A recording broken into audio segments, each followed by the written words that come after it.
Baik, bismillahirrahmanirrahim. Assalamualaikum warahmatullahi wabarakatuh. Perkenalkan, nama saya Rehan Fahreji, saya dari MHU 2A. Nomor induk mahasiswa saya 123040732. Saya ingin membahas terkait persepsi yang merupakan ini adalah pembahasan di pertemuan terakhir. Yang ingin saya bahas adalah terkait perbedaan persepsi dan perspektif, karena ketika saya berdiskusi dengan teman-teman setelah melihat video dari Bapak, teman-teman saya itu ada beberapa yang kebingungan perbedaan antar persepsi dan perspektif, dan terkadang mereka juga salah mengartikan atau lebih ke tertukar antara persepsi dan perspektif. Nah, ini yang ingin saya bahas. Yang pertama, persepsi mungkin dari kalangan mahasiswa ketika mendengar tentang persepsi itu udah menjadi hal yang sering didengar atau sering diucapkan. Nah, yang ingin saya garis bawahi terkait perbedaan persepsi dan perspektif adalah yang pertama, persepsi itu bagaimana respon seseorang dalam memahami sesuatu informasi. Nah, lalu apa sih perspektif itu? Nah, kalau perspektif itu lebih ke sudut pandang seseorang atau cara seseorang memandang sesuatu hal yang dipengaruhi oleh beberapa faktor kayak budaya dan lain-lain. Nah, itu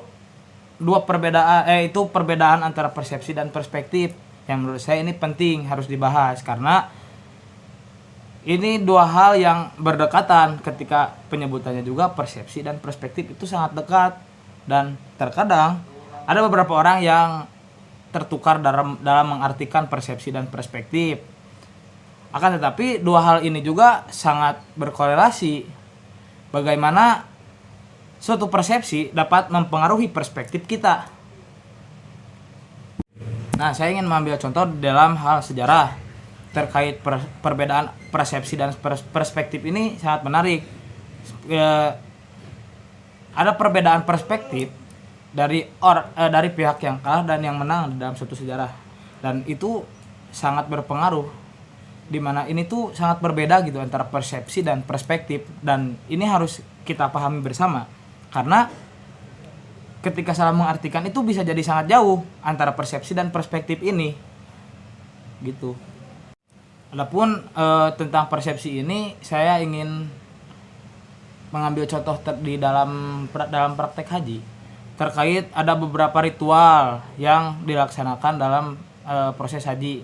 Kita ambil contoh tentang wukuf, tentang ibadah hajinya saja sih.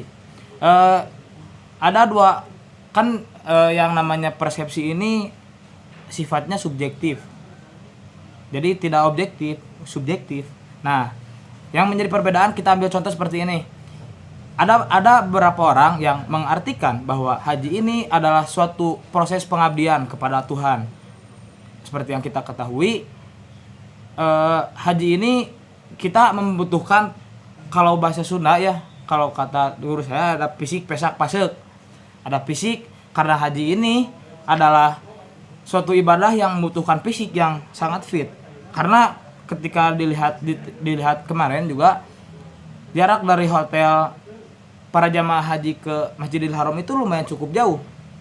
Pun dengan nanti ketika dari hotel ke Arafah atau ke Muzdalifah, ke Mina dan lain-lain, itu cukup membutuhkan jarak yang itu ya, memerlukan jarak yang lumayan dan membutuhkan fisik yang sangat fit. Yang kedua ada pesak. Seperti yang kita ketahui, untuk mendapatkan satu kursi saja haji itu membutuhkan 25 juta. 25 juta baru kita dapat kursi. Adapun kan kayak suka ada banyak tabungan haji, itu kalau belum 25 juta kita belum dapat kursi. Ketika udah 25 juta nanti kita baru dapat kursi. Udah dapat kursi kita nunggu lagi. Yang seperti yang kita ketahui di Garut itu ada 18 tahun kalau nggak salah wasting time, waktu untuk menunggu. Dan ketika tiba saatnya kita berangkat, itu ada yang namanya pelunasan lagi. Pelunasannya itu menyesuaikan nanti ketika kita berangkat. Nah, kenapa? Nah, di sini ada perbedaan persepsi. Ada orang yang mengartikan seperti tadi yang saya sebutkan, pengabdian kepada Tuhan. Ada juga yang mengartikan sebagai bahwa ini tuh ajang buat kita bersilaturahmi umat Islam satu dunia. Karena seperti yang kita ketahui, waktu haji itu bersamaan semuanya. Pada tanggal 8, 9, 10, 11, 12, 13 Zulhijjah. Dan haji itu tidak ada di lain waktu, hanya ada di itu ketika tanggal 9, 10, 11, 12, 13 Zulhijjah. Nah, itu dilakukan oleh seluruh umat Islam satu dunia.